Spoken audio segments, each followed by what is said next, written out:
The best chance that investors have today in terms of being able to generate decent quality returns and where they can outperform, that remains with investing in mid and small caps even today. I would still advise investors to use the dips to your advantage, use the dips not to run away. You think it is a sell and I think it is a buy, and we have to decide as to where the reality lies. Those kind of judgments which are involved in investing are still far away from being replicated by AI tools. Any sectors that you think that currently is under the radar and people are not focusing on? Itself is maybe very small in the global scheme of things, very small in the India scheme of things. So shayad it can be a 50x opportunity from here as well. One example is that I would say probably one interesting sector which is still, I would say, is even under the radar and not very very popular and not fully appreciated is the whole in the country.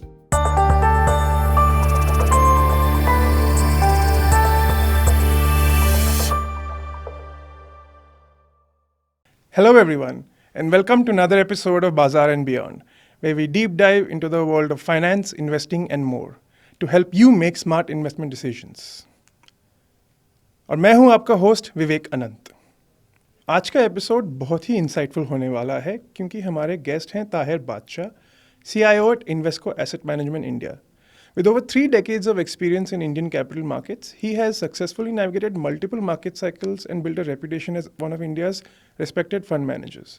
उन्होंने equities में अपनी in-depth understanding के through long-term investors के लिए value create किया है.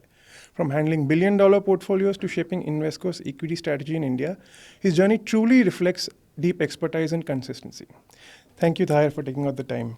I want to start off with your journey. I mean, over the 3 decades that you've been part of the AMC space and basically in the investment management space, what are some of the things that surprised you in terms of what did you expect to happen with your career and something that stood out and surprised you कि ये तो ऐसा नहीं हुआ जैसे मेरे को चाहिए था या आपको presently surprise हुआ?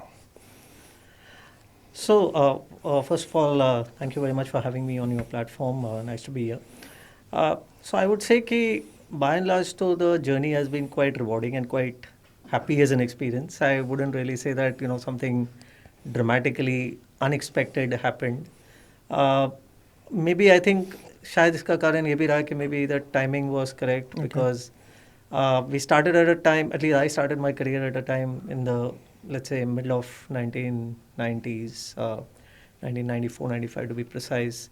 So in any case, things वहाँ से वैसे भी मतलब बिगड़ी हुई थी. India was in not a very good shape, and just 2 or 3 years prior we had the financial crisis and so on, and the devaluation of the rupee and stuff like that. So starting point वैसे भी थोड़ा नरम ही था, and then from there onwards there have been a lot of changes which have happened. We, as an economy, we opened up to reforms and so on. तो इस तरीके से देखा जाए तो for me maybe I was a little lucky कि timing was such that the more challenging period was already behind. But along the way, I mean, I think there have been periods when things have turned difficult. So नहीं सोचा था कि शायद in the first 6-7 years of the career only एक बड़ा सा bubble आ जाएगा और वो burst होगा. That was something which was not expected, which happened in 2000. Another 6-7 years later, 2007, 2008, we had the global financial crisis. So at some level, again, an event which was quite unprecedented, not expected, at least not of the type, size and scale जो हमने देखा during the global financial crisis. And obviously then there have been various domestic instances, for example, demonetization. And so every time there has been a shock which has come, which has been different in nature. Reasons have been different, उसके consequences अलग हुए हैं. तो इस तरीके से देखा जाए तो there has been a lot of variety in the career. Starting point was, however, good. And last but not the least was the COVID period, which was also unprecedented for all of us, once in a century kind of event. But the satisfying part has been that at least the Indian markets, and I would say even the global markets, have been very resilient throughout many of these.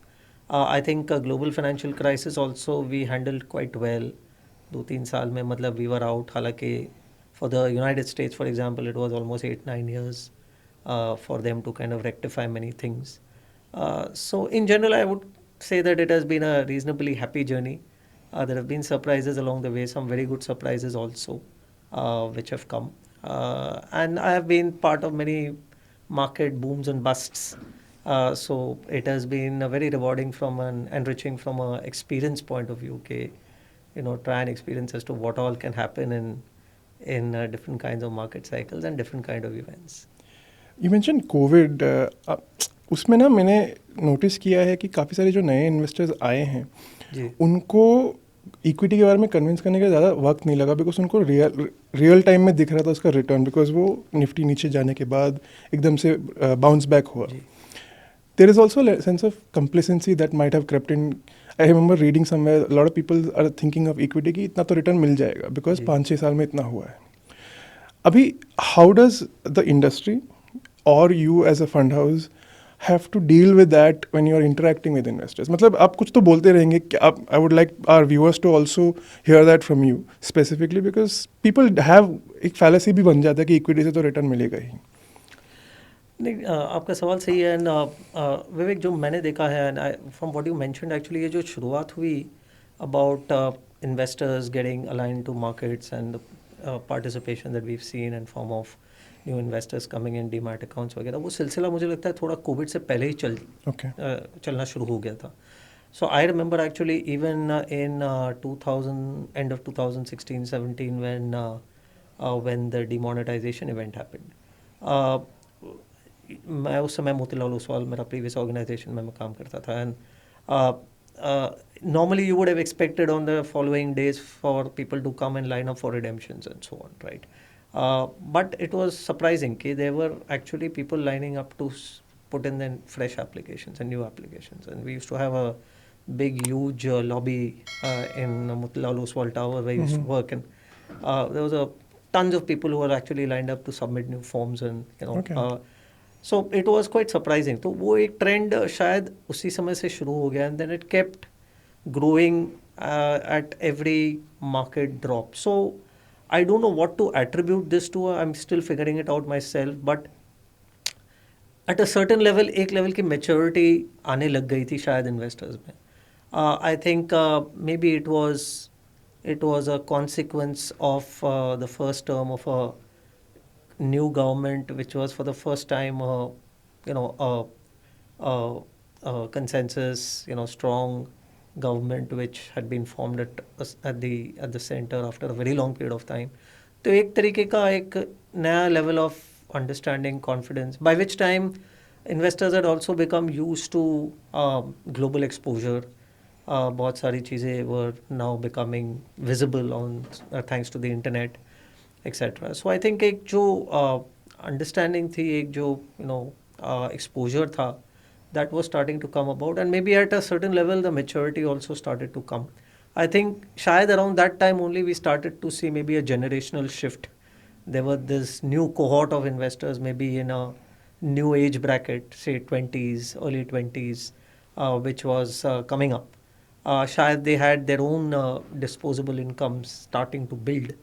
And it was being put to use, and they were also at the forefront of being able to gauge as to what's happening around the world. So I think बहुत सारी चीज़ें इकट्ठी हो गई, and then therefore during COVID when that incident happened, again we saw therefore a significantly higher level of maturity on the part of investors.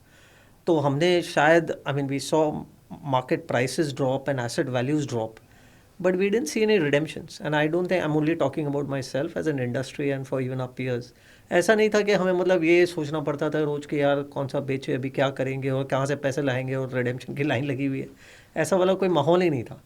And perhaps वो मामला भी I think thanks to the vaccine and whatever else developments which happened and so on, at least the worst part of the COVID was behind us within a matter of 4 to 6 weeks. So we had that period of 4 to 6 weeks which was very difficult, but I would say after that it was reasonably smooth, and उसके बाद तो हमने लगभग one way journey ही देखी है. So I think it has a lot to do with the changing complexion, underlying dynamics, new investors, new age investors who are coming in with lot more confidence, lot more exposure, lot more confidence, not just amongst them about themselves, maybe about the prospects of the Indian economy and the Indian markets as well. Fair enough.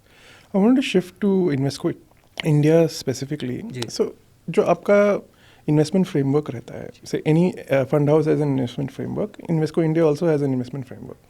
What I wanted to understand was when there is, say, disruption in market, which is turbulence, high volatility, this sectoral shift, कि suddenly एक sector का importance कम हो गया, even though leading up to it, we felt that वो कम नहीं होगा. Like, I'll give an example of, say, IT post-pandemic, people thought that work from home चलते रहेगा and IT का margins बढ़ते रहेंगे, order book चलते रहेगा. Now we're seeing complete disruption right now. So how does a fund house adapt in that kind of a situation, considering you already have a mandate that is a stated objective also how you invest? How does a fund house adapt in that situation? So that's very interesting that you asked this, and इसका राज यही है कि वो investment framework की जो design है that only takes care of all these volatilities. Okay. तो we are happy to have a framework which at one level it's something which is proprietary. We have developed it ourselves. Invesco Asset Management India started in 2007. So तब से लेके अब तक over the last 16, 17, 18 years we've been using that same framework. तो हमने उसको थोड़ा improvise शायद ज़रूर किया है, हमने उसको थोड़ा और sharpen किया है and made it more robust, especially after the COVID period, because COVID brought about a lot of learnings from the market behavior, about valuations, about businesses. एक अलग ही प्रकार का लर्निंग सबके लिए था, because like as we all know it was a once in a 100-year event. तो nobody had experience around it. So वो सारे लर्निंग्स भी हमने इसी फ्रेमवर्क में इनकॉर्पोरेट किए and we enriched it, we improved it. But the core philosophy remain the same. और उसका कोर फिलोसफी इसेंशियली ये है कि हम मार्केट को generally markets are divided into two parts. तो you look at it from a growth perspective या तो you look at it from a value stand point. ये दो by and large they are the two main branches of investing, if you were to use that term. And growth investing is very simply understood. It's common that growth investing is about companies which are growing, they already have growth momentum and you are trying to assess कि वो और आगे जाके कितना grow कर सकते हैं और उसके लिए आपको क्या valuation या क्या कीमत देनी है. Value investing on the other hand is somewhat different. Growth investing बहुत लोग आसानी से समझ जाते हैं. Value investing is not easy to understand simply because value as a concept अलग अलग लोगों के लिए एक अलग अलग चीज़ होती है. It's not the same thing. Okay. Today if I ask, we have 5 of us in the room, and if I ask you what is growth, everybody by and large will have a common answer. But value lies in the eyes of the beholder. ऐसा वाला है, So it is different to different people. So the good part is that the framework is designed so that it can identify growth opportunities or separate growth opportunities and also separate value opportunities in the market. So हम एक तरीका use करते हैं which is basically about categorizing stocks in different buckets. We have some 7 odd buckets which are predefined. और उस पर कुछ investment characteristics है, जैसे कि what is the nature of the business, where is it in the business cycle, उसकी financial parameters, valuation parameters क्या है. तो सातों कैटेगरी में हमने वो फ्रेमवर्क को डिवाइड किया है. एंड उसमें से I would say there are 3 categories which are growth oriented categories and 4 categories जो आप वैल्यू के साथ आप उसको जोड़ सकते हैं.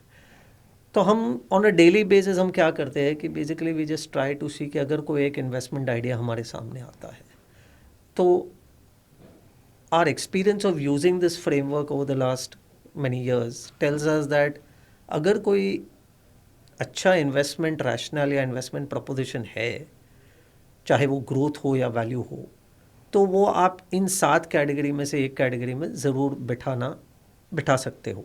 That is the underlying principal.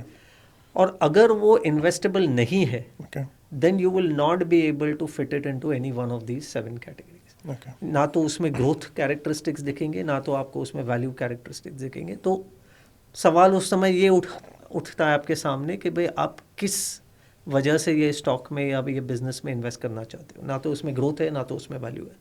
Value अगर सब कैटेगरीज देखें तो ना तो उसमें शायद टर्न अराउंड है, ना तो उसमें फंडामेंटल वैल्यू है, ना तो उसमें इंट्रिंसिक वैल्यू चीप है.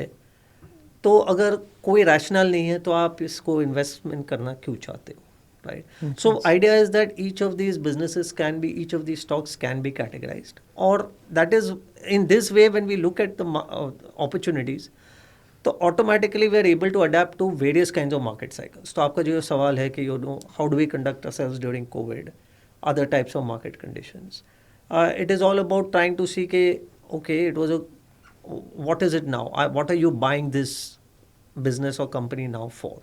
Are you buying for the fact that ये एकदम सस्ता हो गया है, so there may not be any trigger, there may not be any growth, but it is so cheap, maybe because of its assets or because of its sum of parts या जो भी है, that you would say कि okay मैं सिर्फ value के लिए ले रहा हूँ, and अगर maybe it is let's say something which is worth 100 rupees but it is available to you at 50 rupees, तो आप 50 rupees you invest and you just wait for the right triggers to come. There will be something which will change in the market where that 50 rupees will become 60, 70, maybe 100. Sometimes market in its wisdom उसको 150 भी कर दे. So I think that is how we think about it. So in COVID, for example, again उसी का example अगर वही condition ले, वही situation ले, तो there was quite a number of these companies which had actually become cheap. तो हम उसको value की तरह हम उसकी गिनती करने लगे थे. After COVID, quite a lot of things actually जो cheap था वो fair value पे आ गया, शायद expensive भी हो गया. अब जब वो expensive हो जाता है तो उसमें value वाली characteristic नहीं रहती. फिर आप ये assess करते हो कि ओके चलो value का dimension नहीं है, लेकिन क्या इसमें growth है? Okay. और अगर वो उसमें ग्रोथ है तो ग्रोथ फिर 2-3 प्रकार के होते हैं, जिसमें मैंने कहा कि हमने कुछ कैटेगरीज सब कैटेगरीज बनाई है. तो वो 3-4 ग्रोथ कैटेगरीज क्या है? कभी कभार आपकी ग्रोथ इस तरह की होती है कि आप एक लीडर हो वो इंडस्ट्री में, तो आपकी ग्रोथ एक लीडर की तरह होगी. मतलब can't be that a leader will grow very fast compare to the rest of the industry. कभी कभार होता है but not all the time. Generally a leader grows in line with the industry rate of growth. तो आप उसको leader के रूप में उसको आप लोगे कि भाई मैं उसकी. तो क्या होगा कि आपकी जो रिटर्न एक्सपेक्टेशन या ग्रोथ एक्सपेक्टेशन वो कंपनी से है वो टू दैट एक्सटेंट कैलिब्रेटेड हो जाती है. कभी कभार कुछ कंपनीज अपनी लाइफ साइकिल में ऐसी होती है जो अर्ली स्टेजेस पे होती है, तो they are not fully mature and they are therefore able to grow faster than the industry rate of growth. तो उनकी इच्छा यही होती है कि they should gain market share, grow faster than the industry, और साथ ही साथ उस दौरान if they can probably close the gap in terms of profitability with the industry leader. तो like for example if I can think of an auto example, at one point in time अभी एक gap close हो गया, लेकिन if you were to probably look at 5-6 years back, TVS Motors was basically a laggard and compared to let's say a Hero Motor, or if you look at a Bajaj Auto, who are the leaders in that particular segment. लेकिन over a period of time he grew faster and he also actually reduced the gap in terms of profitability margins with that of the leader. तो आप फिर उसको वो company को आप एक warrior के रूप में या कहते हैं इस तरीके से देखते हैं. कभी कभार ऐसा होता है कि company which are just starting. बहुत सारी कंपनीज आज के ज़माने में we see many of the new generation businesses and so on which are completely new. They are based on very high growth. Okay, 30, 40, 50% compounding, I mean growth rate over the next let's say 5, 6, 7 years. तो I think you look at them from a completely different perspective. आप उसको valuation में भी आप उसके लिए शायद थोड़ा और रियायत दे दोगे कि नहीं यार ठीक है ये ही इज़ ग्रोइंग. इंडस्ट्री की सिस्टम की ग्रोथ रेट अगर 10-11% है नॉमिनल जीडीपी, अगर ये 40% ग्रोथ दिखाने वाला है आने वाले 5 साल में, तो ऑब्वियसली आप उसके लिए थोड़ा बहुत वैल्यूएशन में you will make some provision कि नहीं okay I will have to pay extra valuation. So what I am trying to say is that we are happy that we have a framework जिसमें हम अलग अलग प्रकार के businesses को अलग अलग कैटेगरीज में के रूप में देख सकते हैं. And therefore it allows us to counter all kinds of market conditions at large, I would say. So that is the robustness of the framework. And अगर वो फ्रेमवर्क से हम जुड़े रहते हैं तो we always seen that generally our outcomes over a 3-year period, 5-year period tends to be decent and reasonable. That is what most investors want actually over a period of time. So this is more of a, I'm starting to ask more personal questions. This like you have switched, I mean obviously you've been in the AMC industry for a while, but you were also PMS manager at one point. अभी जब PMS से कोई AMC में आता है या कोई PMS से नया AMC खड़ा करने की कोशिश करता है, obviously the clientele is different. Investors who you deal with are smaller ticket size so to speak. तो आपके जो tactics and plans जो रहते हैं, do they require major changes while running an AMC or being a fund manager in an AMC vis-a-vis a PMS? To some extent yes. I mean अच्छी बात ये हो जाती है कि actually on a mutual fund platform you get a relatively better institutional setup. Okay. Generally, PMS also has been a long, it's been a segment which has existed for a very long period of time. In fact, there are more PMSs in the country than there are mutual funds actually, एक तरीके से देखा जाए तो.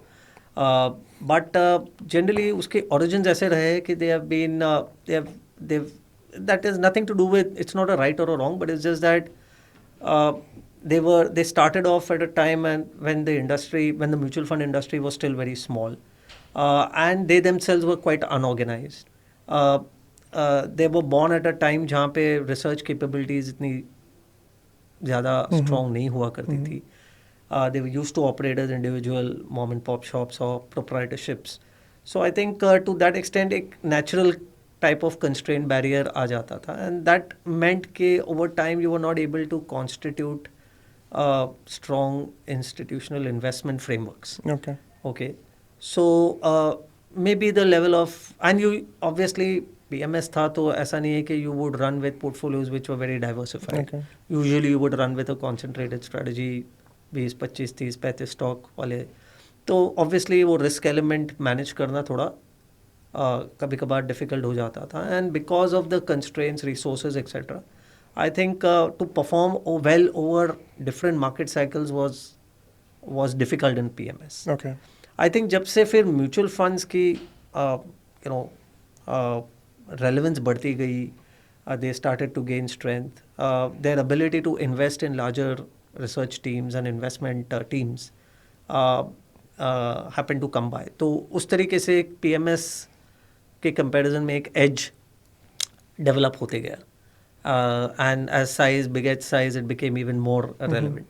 तो आज at one level मैं PMS में भी रह चुका हूँ, as you rightly mentioned, at a time when maybe this was almost 18 years back that I used to run some PMS when I was with ICICI Prudential, and then it's a 15-year period now, and what I see is that in an institutional format on a mutual fund, there are many more, the whole setup is getting more institutionalized, especially from the point of view of research capabilities, investment frameworks, investment philosophies, जो शायद पहले इतनी नहीं हुआ करती थी.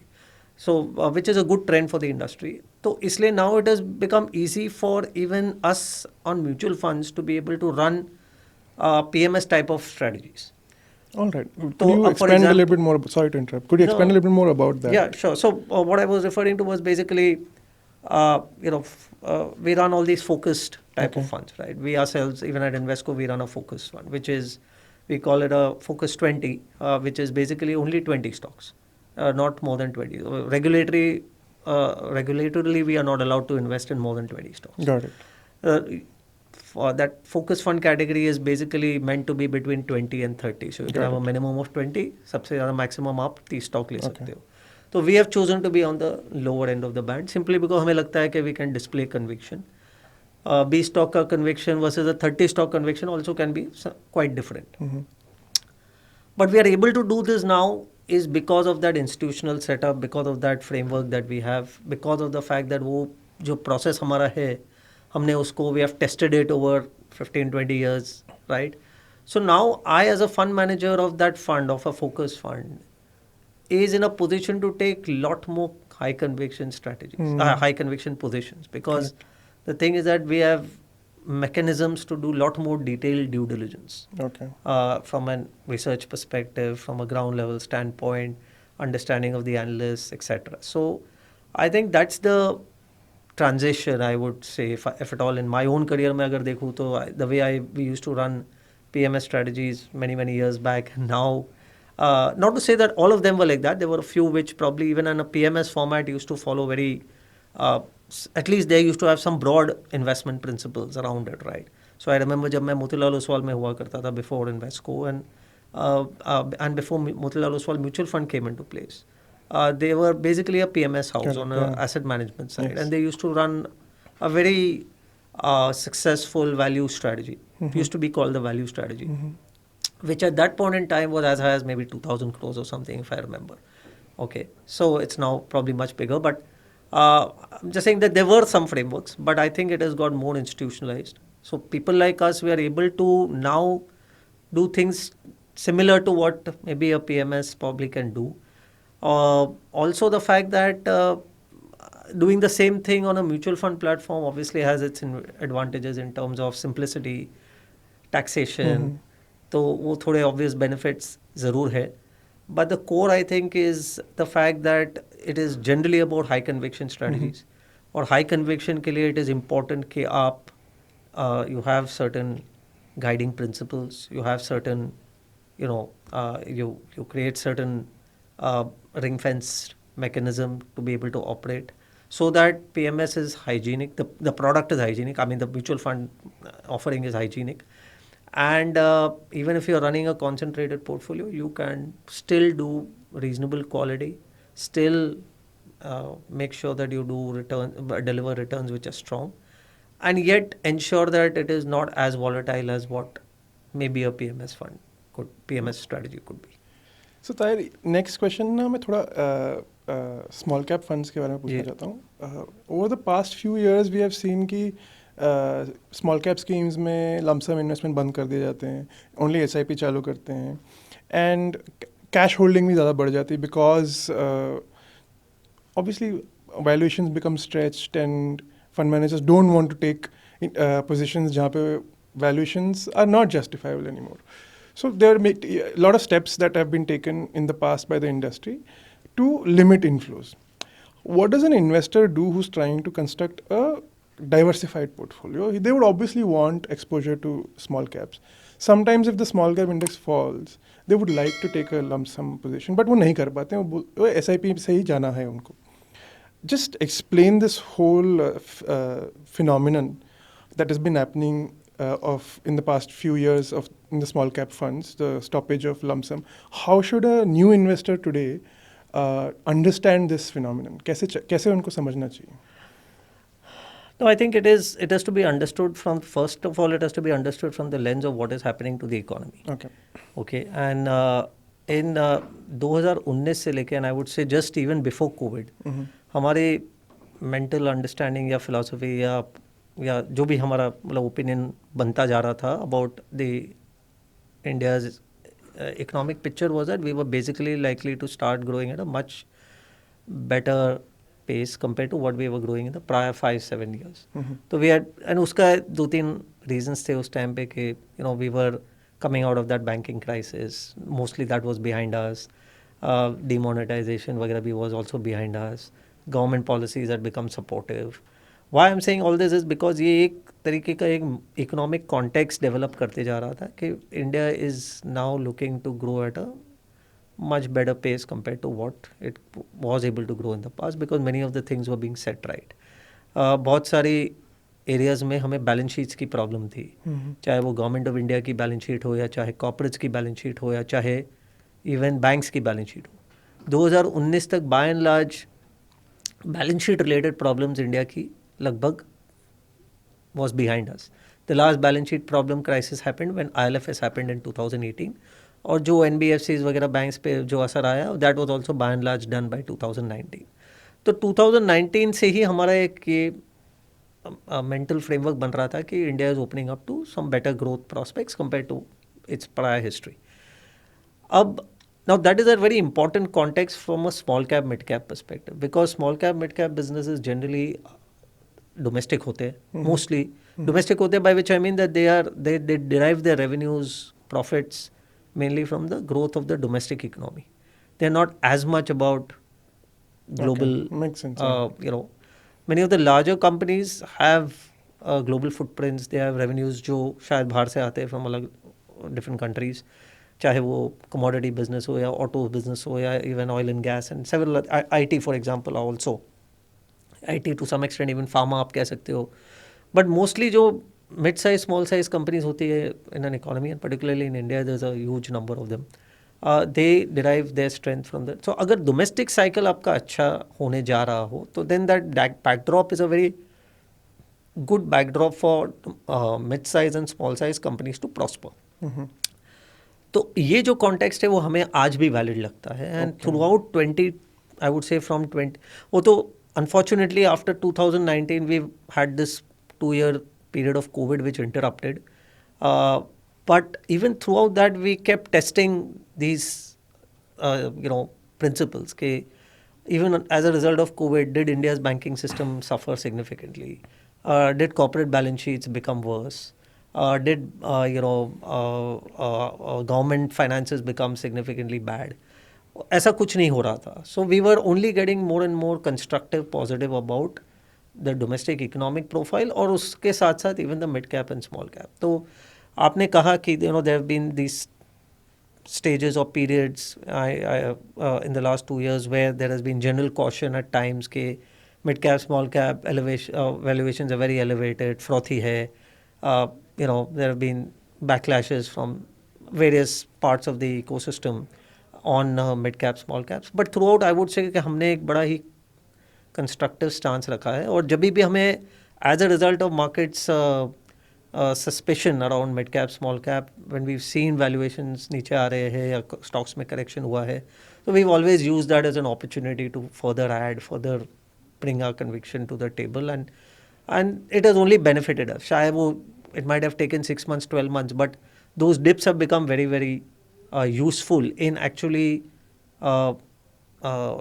expanding our overall return profile when seen from a 3-year, 4-year kind of perspective.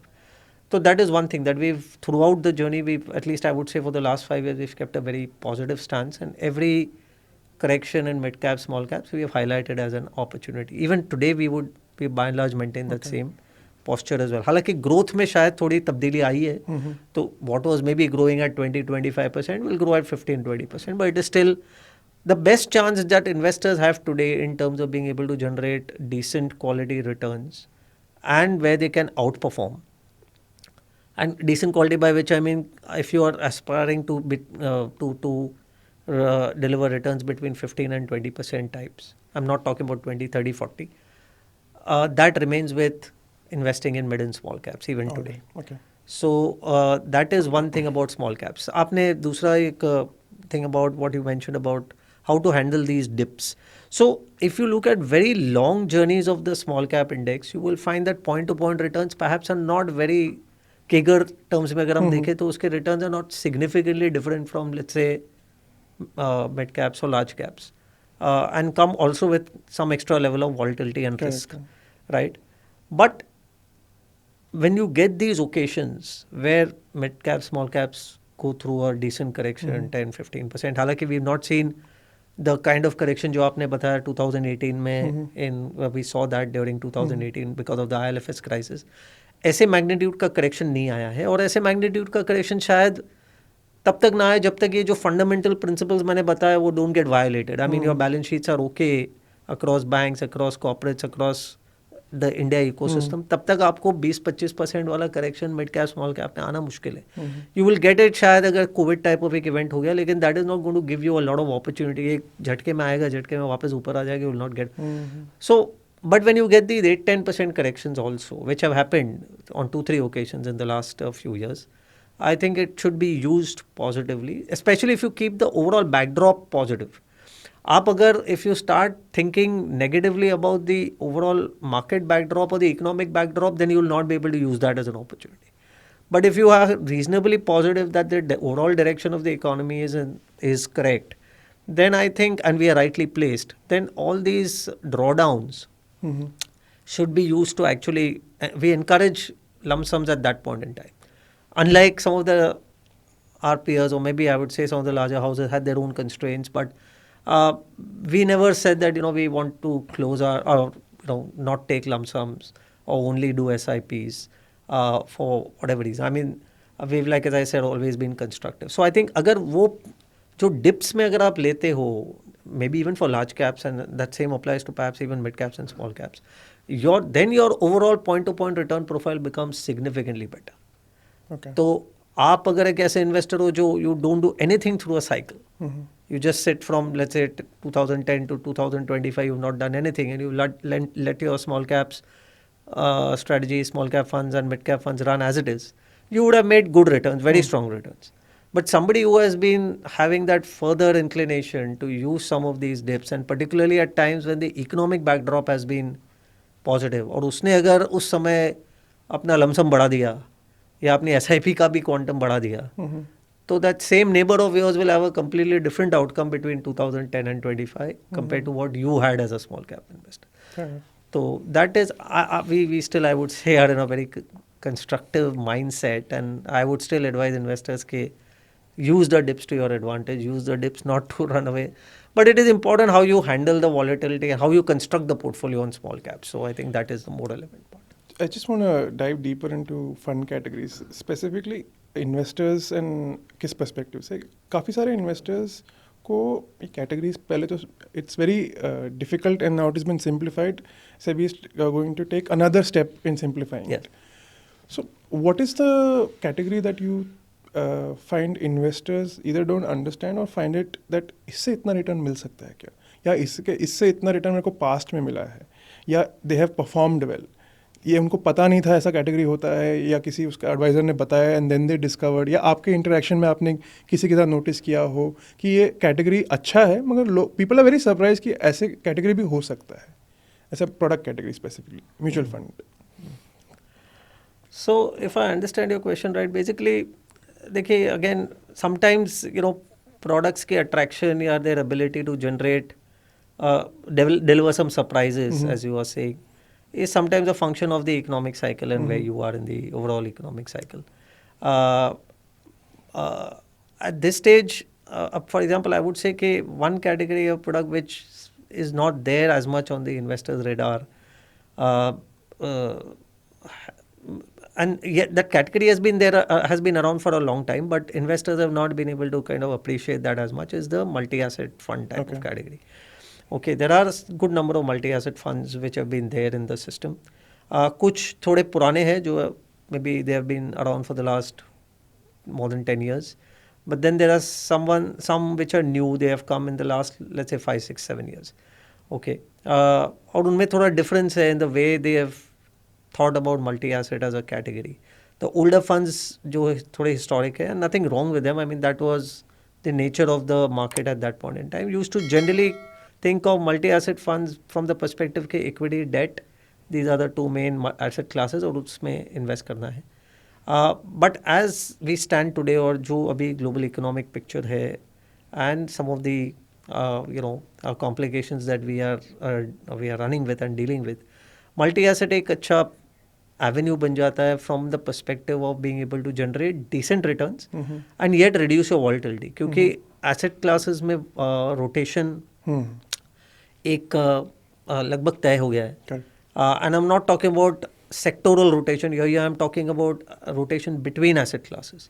So asset classes की बात करें तो equity हो गया, debt हो गया. Within equity you can think about domestic equity, international equity.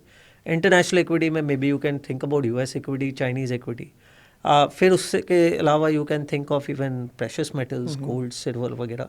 और सब एक इंटीग्रेटेड फॉर्म में उनकी सबकी एक हर एक की एक साइकिल बनती जा रही है, एंड उसमें rotation is a reasonably decent norm. अगर एक once again through a process driven approach अगर आप अच्छी तरीके से ये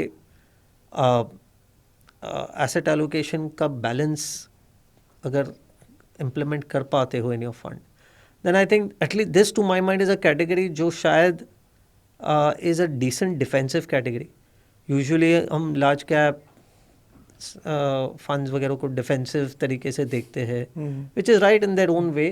but the problem with large caps is that आज के there are large cap entities which are reasonably large, और उनके लिए to grow at even double digit is not easy, right?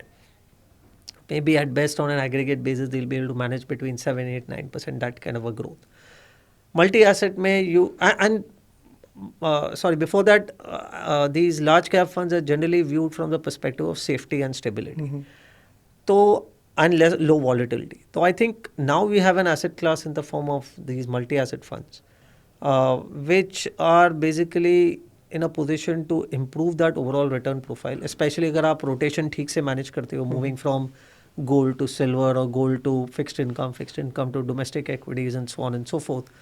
So your chances of generating healthy double-digit return, I would say somewhere between 10 and 15%, becomes significantly higher. और साथ ही साथ you are at the same time, because of the sheer nature of the diversity that these funds offer, आपकी volatility भी एक हद तक control हो ही जाती है.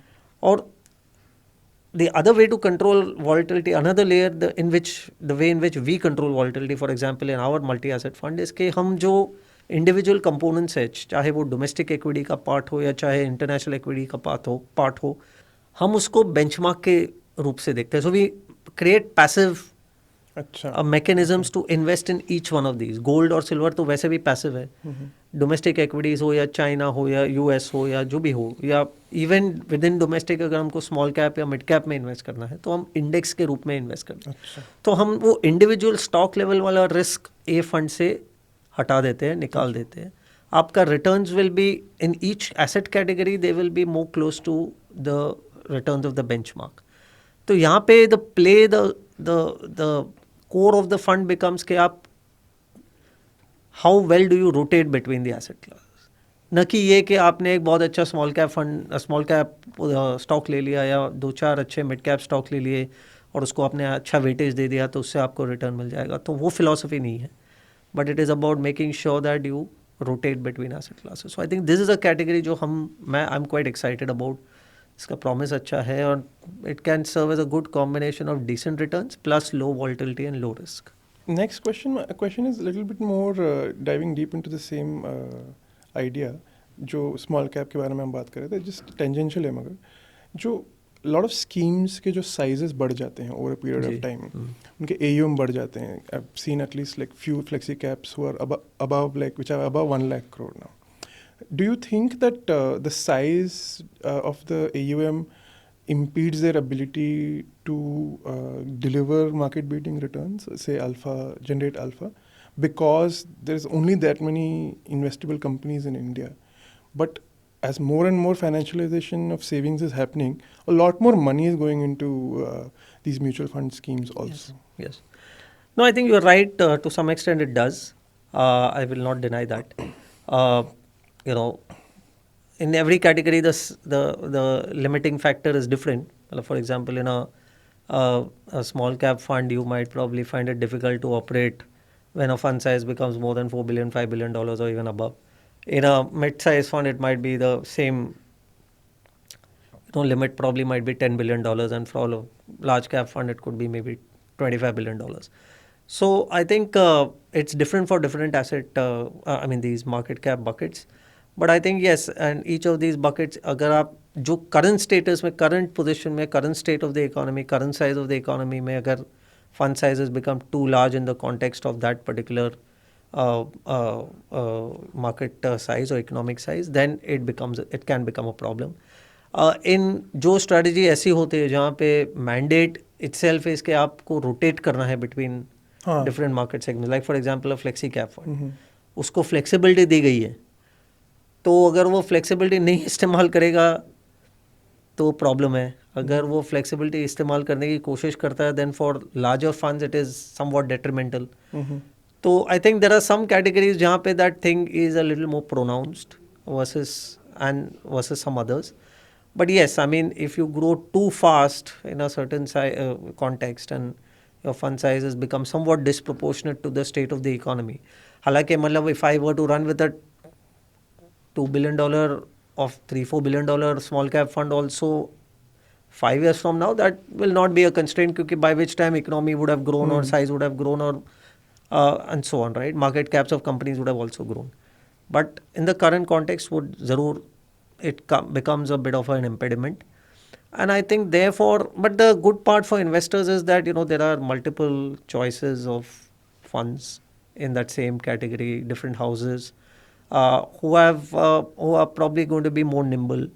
Like for example, we are running a $1 billion fund, whether it is a small cap fund, 1.1, $1.2 billion kind of funds in the small cap, mid cap category, which is a very good sweet spot to be in.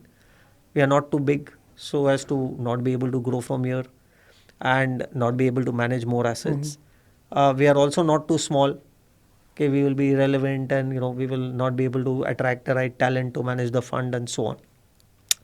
So I think कुछ ऐसे sweet spots है market में. There will be quite a number of other houses also similarly placed like us.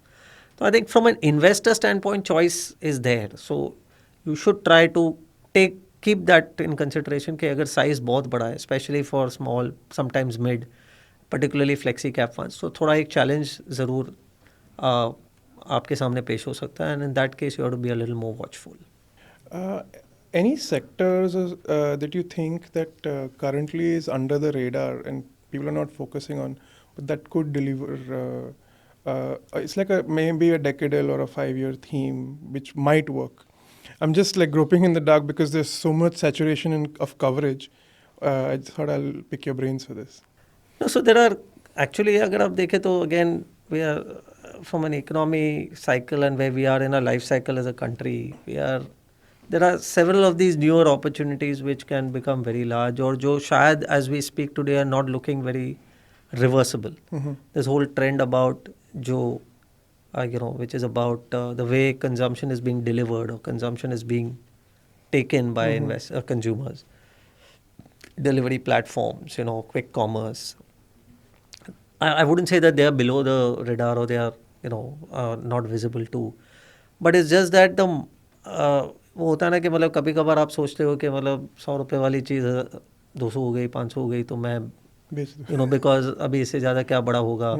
Market opportunity पहले 10,000 की थी, अभी 50,000 हो गई, 50,000 के बाद अभी क्या हो सकता है. But then these are things which could probably become 10x from here. So that is, quick commerce itself is maybe very small in the global scheme of things, very small in the India scheme of things. So shayad it can be a 50x opportunity from here as well, क्योंकि the way the whole delivery system is developing, our mindsets are developing. हम अभी we have got used to ordering everything, तो वो शायद reverse होना मेरे लिए तो मेरी लाइफ टाइम में तो नहीं लगता है कि this trend is going to reverse. So I think some of these things are still in the short run, as they say that sometimes you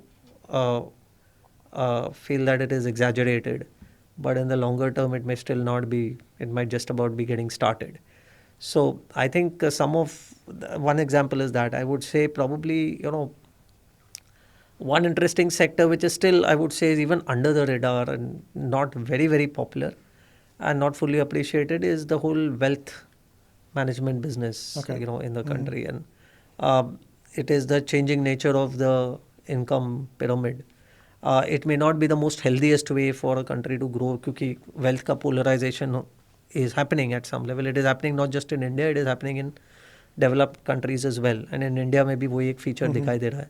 But then also there is a long journey. I mean, the latest report of 2025, the wealth report, Urine का जो आता है, that basically says that there are 2.5 lakh, assessees who are actually generating income more than 1 crore.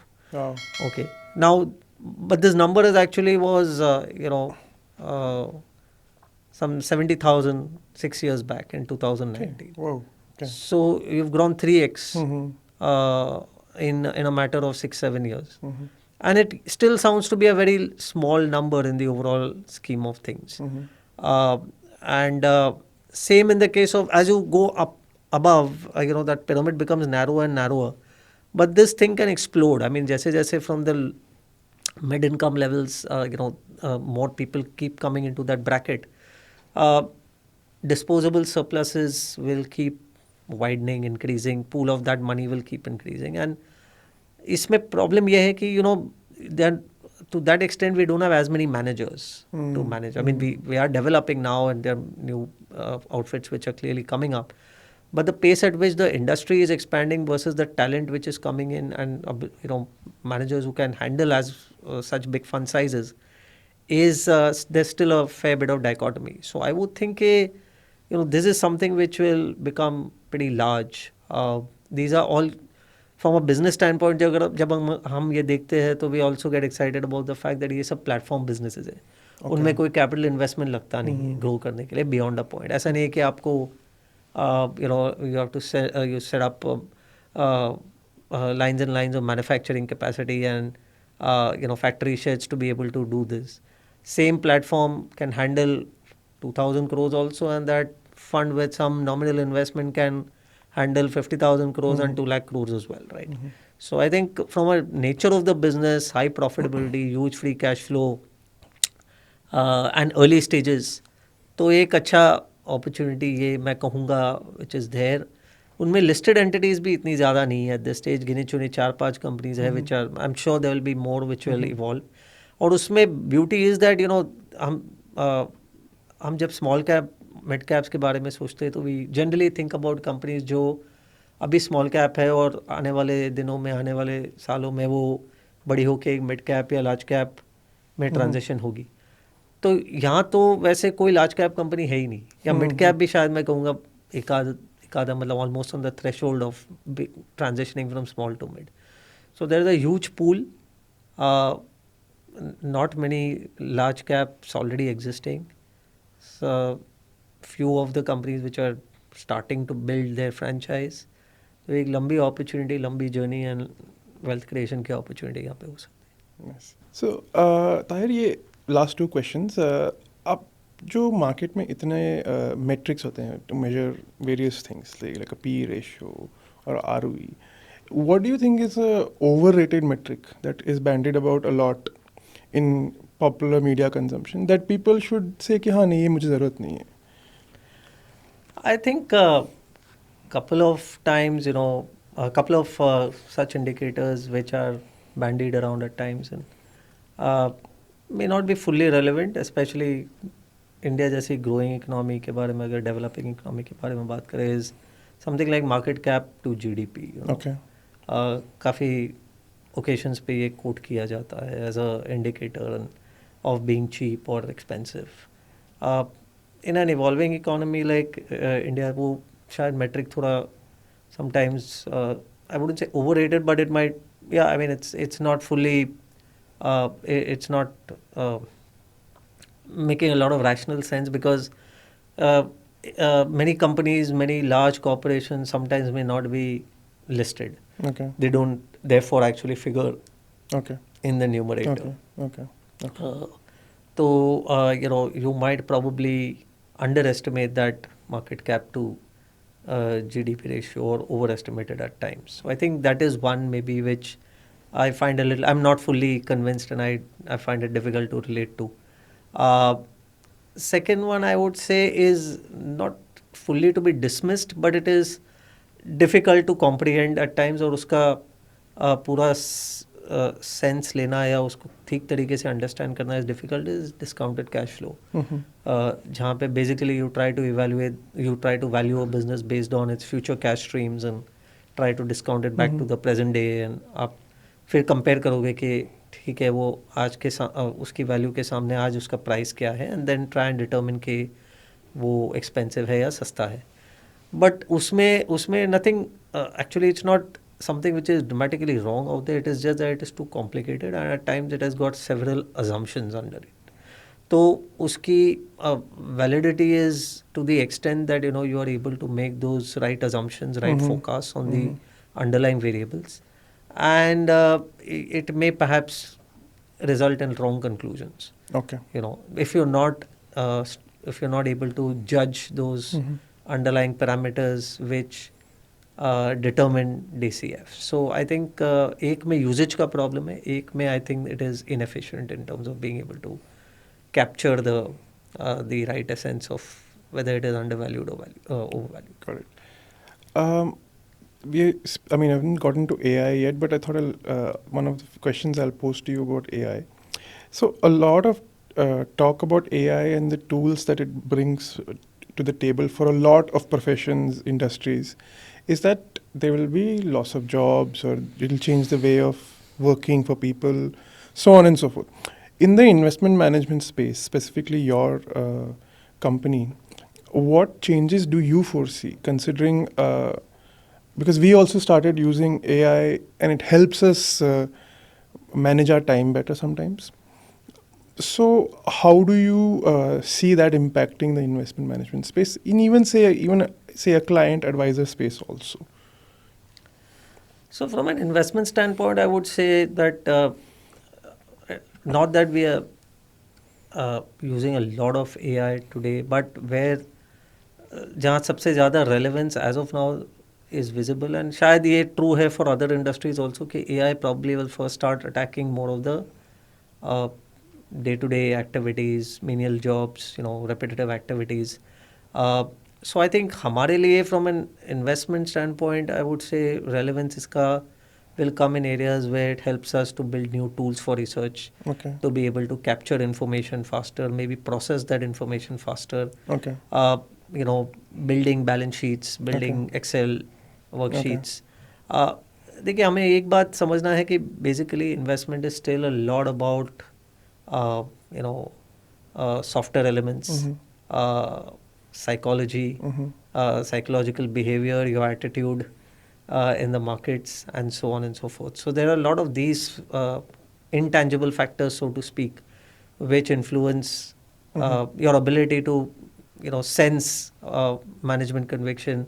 One thing that we always look forward to in when we are looking at companies from an investment standpoint is their not only their ability to grow, but also the hunger of managements to grow.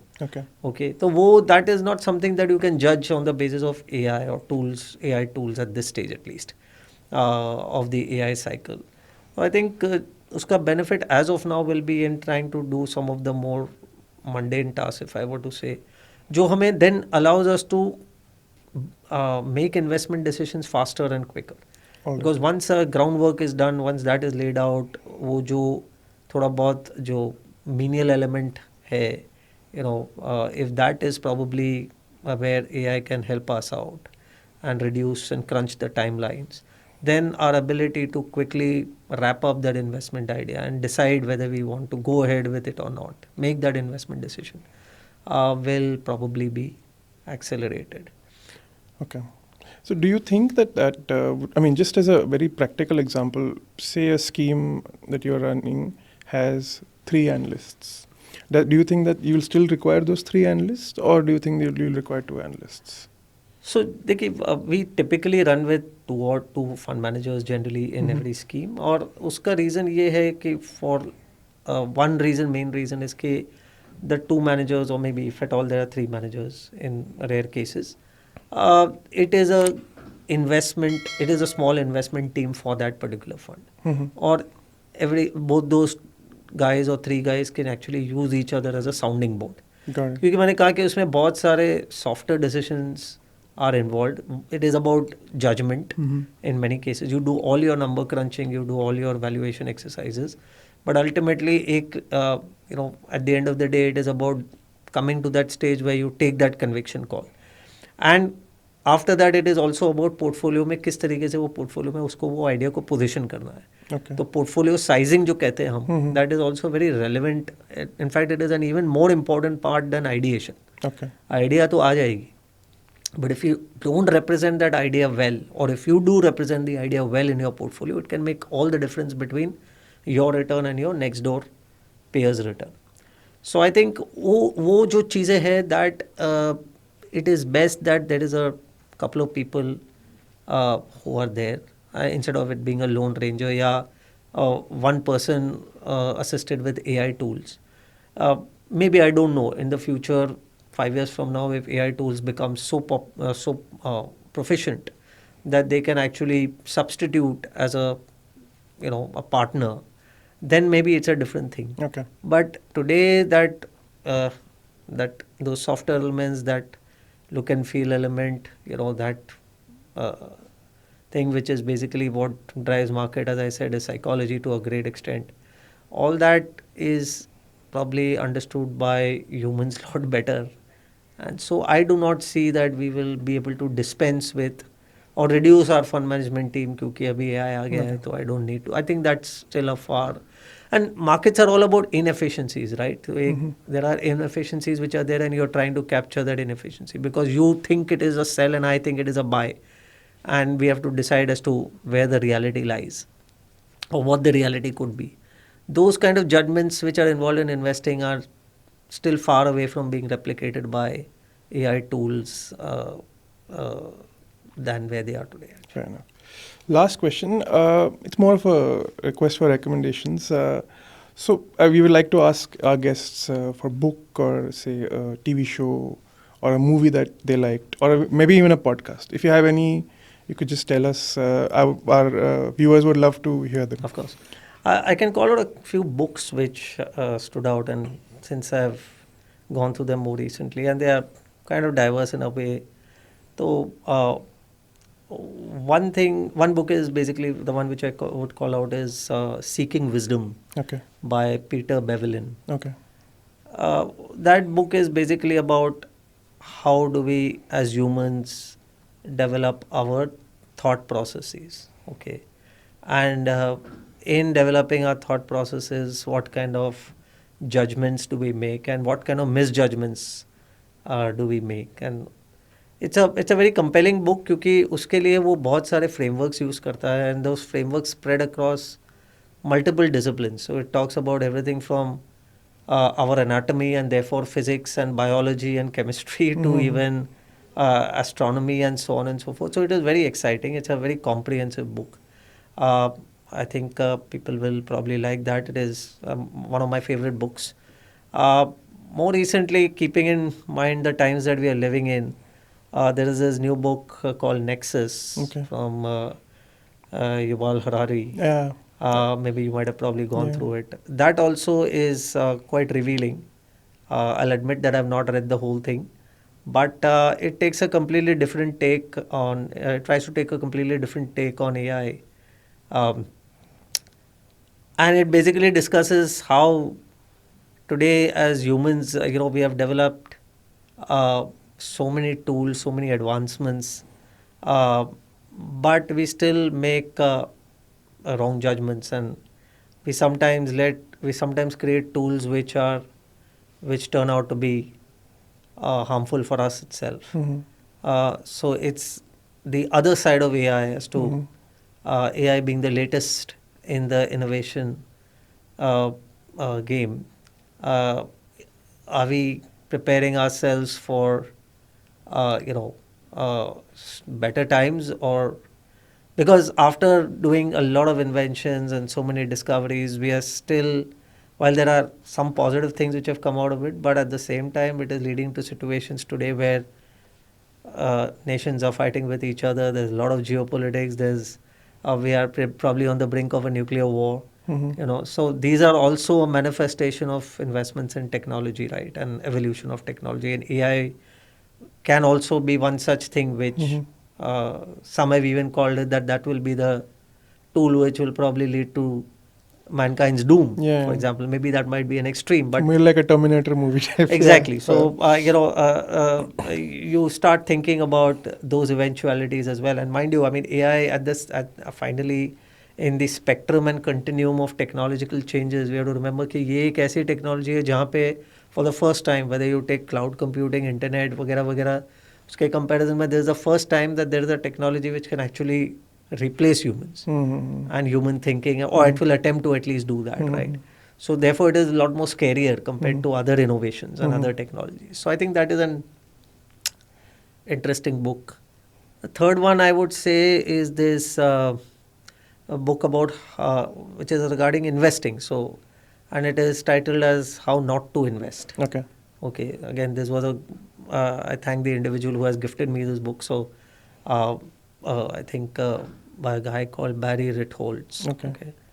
And this talks about what are the common mistakes that you make in investing. And we talked about investment frameworks. And जैसे मैं आपको कह रहा था कि having an investment framework का सबसे बड़ा advantage ये है कि which we have learned is that it helps us to avoid mistakes, avoid accidents. And किसी भी investor के लिए, if you can reduce your number of accidents, that is one big way in which you can enhance your overall return profile. 10 में से आपके अगर 6 या 7 idea सही हो जाते हैं और 3 या 4 तो गलत होने ही है, बट अगर ऐसा वाला आउटकम आ जाता है तो you can be sure that you will and up with a good outcome. But if you are going to end 10 ideas, you're going to have the other way around, that you're going to make 5 or 6 mistakes and 3 or 4 right, then you are in trouble. So I think this book talks a lot about how to avoid such mistakes. Okay. Bad timing, bad investment decisions, bad advice, bad way of reading numbers, interpreting numbers. So I think I would say that these 2-3 books are, to my mind, I think should appeal to to the audiences and should probably help their cause. Besides which, to whatever extent I find time, I try to catch up with a couple of blogs, podcasts. I like these couple of platforms. One is called the Colossus, Okay. which has got some very good, strong, nice content, especially international fund managers and Invest like the best, right? invest Yeah. like the Yes, best. yes, Exactly. yes, So yeah. that's one. That's one. I at times like some of the articles which are put out under enterprising investor, Okay. but that is more specific. Okay. You know, a few articles which appeal, but they are more meant for professional investors. But I think even a general audiences would probably not uh, may find them interesting. So yeah, this is typically what I would probably say. There are many other things, but which we can always keep sharing from time to time. But maybe at this stage, I'll probably restrict myself to these few. Thank you so much. Thanks a lot for taking out the time, Taher. Thanks a lot. Thanks Thank very you. much, Vivek, once again. Thanks. Thanks for having me. तो ये था बाजार and beyond का आज का episode. Tahir बादशाह ने हमें समझाया कि इक्विटीज़ में लॉन्ग टर्म डिसिप्लिन और डायनेमिक मार्केट साइकिल्स को समझना कितना क्रिटिकल है and how Invesco's approach aims to deliver value to Indian investors. अगर आपको ये एपिसोड पसंद आया हो तो वीडियो को लाइक और शेयर करें। ऐसे और वैल्यूबल कॉन्वर्जेशंस के लिए हमारे mStock के यूट्यूब चैनल को ज़रूर सब्सक्राइब करें। फिर मिलते हैं अगले एपिसोड में। तब तक के लिए stay safe and invest wisely. Investments in securities markets are subject to market risks. Read all the related documents carefully before investing.